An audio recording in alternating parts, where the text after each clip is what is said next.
Hello friends, நம்ம என்ன பார்க்க போகிறோம் அப்படின்னா, அனாயின்ஸில் படித்த ஏப்ரல் மே 2025 ஸ்டூடெண்ட்ஸ், அதாவது final semester final year students, நீங்கள் ப்ராஜெக்ட் மட்டும் பண்ணியிருந்தீங்க அப்படின்னா உங்களுக்கான ரிசல்ட் வந்து பப்ளிஷ் பண்ணிட்டாங்க. ஸோ அதை பற்றி பார்க்கலாம். ஸோ வாங்க வீடியோக்குள்ளே போகலாம். ஓகே ஃப்ரெண்ட்ஸ், ஃபர்ஸ்ட் எடுத்து பார்த்தீங்க அப்படின்னா, அனாயின்ஸில் படித்த ஏப்ரல் மே 2025 ஸ்டூடெண்ட்ஸ் உங்களுக்கான ஃபைனல் செமஸ்டருக்குரிய யூஜி ஸ்டூடெண்ட்ஸ்க்கான பிஇ பிடெக் அதுக்குரிய ப்ராஜெக்ட் ஒர்க்கோட ரிசல்ட் வந்து பப்ளிஷ் பண்ணியிருக்காங்க. இது மோஸ்ட்லி உங்கள் காலேஜ்லேயே வந்து சொல்லியிருப்பாங்க நீங்கள் என்ன மார்க் அப்படிங்கிற உங்களுக்கு தெரிஞ்சிருக்கும். இதை வந்து உங்களுக்கு இப்போ ரிசல்ட்டை வந்து பப்ளிஷ் பண்ணியிருக்காங்க. நீங்கள் போய் செக் பண்ணீங்க அப்படின்னாலும் உங்களுக்கு வந்து 8th செமஸ்டர் மென்ஷன் பண்ணி உங்களுக்கு உங்களோட ப்ராஜெக்ட் ஒர்க்கோட அந்த சப்ஜெக்ட் நோட் போட்டு உங்களுக்கு ரிசல்ட் வந்து பப்ளிஷ் ஆயிருக்கும். கீழே 7th செமஸ்டருக்குரிய இது இருக்கும். ஸோ இப்போ ஓவராலாக நீங்கள் வந்து காலேஜ் லைஃபே வந்து கம்ப்ளீட் பண்ணிட்டீங்க. ஸோ நீங்கள் இனிமேல் வந்து டிகிரிக்கு எலிஜிபிள். ஸோ உங்களுக்கு இனிமேல் என்ன ப்ராசஸ் அப்படிங்கிற நோட்டிஃபிகேஷனில் அடுத்தடுத்து சொல்லுவாங்க. ஸோ அதாவது வந்து கன்சல்டேட் ஸ்டேட்மெண்ட் அதெல்லாம் வந்து உங்களுக்கு வரும்னு நினைக்கிறேன். இப்போதைக்கு ஜஸ்ட் உங்களுக்கு ரிசல்ட் பப்ளிஷ் தான் சொல்லியிருக்காங்க.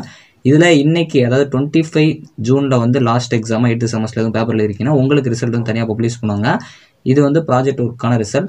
இப்போதைக்கு ஓவராலாக பார்த்தீங்க அப்படின்னா எல்லாருக்குமே கங்க்ராச்சுலேஷன்ஸ் இந்த ரிசல்ட் பார்க்குற ஸ்டூடெண்ட்ஸ்க்கு. ஏன்னா எல்லாருமே நீங்கள் ஒரு கிராஜுவேட்டாக மாறிட்டீங்க. ஸோ உங்களுக்கு ஒரு இன்ஜினியரிங் அப்படிங்கிற ஒரு கிராஜுவேட்டுக்கான நீங்கள் எலிஜிபிள் வந்து இது பண்ணிட்டீங்க, அச்சீவ் பண்ணிட்டீங்க. ஸோ எல்லாருமே வந்து அப்கமிங்கில் எல்லாரும் ஒரு நல்ல ஜாப் போகணும் அப்படிங்கிறத நான் ஹோப் பண்ணிக்கிறேன். All the best. இனிமேல் நம்ம வீடியோஸ் நீங்கள் பார்ப்பீங்களான்னு தெரில. இருந்தாலும் இப்போ வரைக்கும் நம்ம சப்போர்ட் பண்ண எல்லா சப்ஸ்கிரைபர்ஸ்க்குமே தேங்க்யூ. தேங்க்ஸ் ஃபார் வாட்சிங்.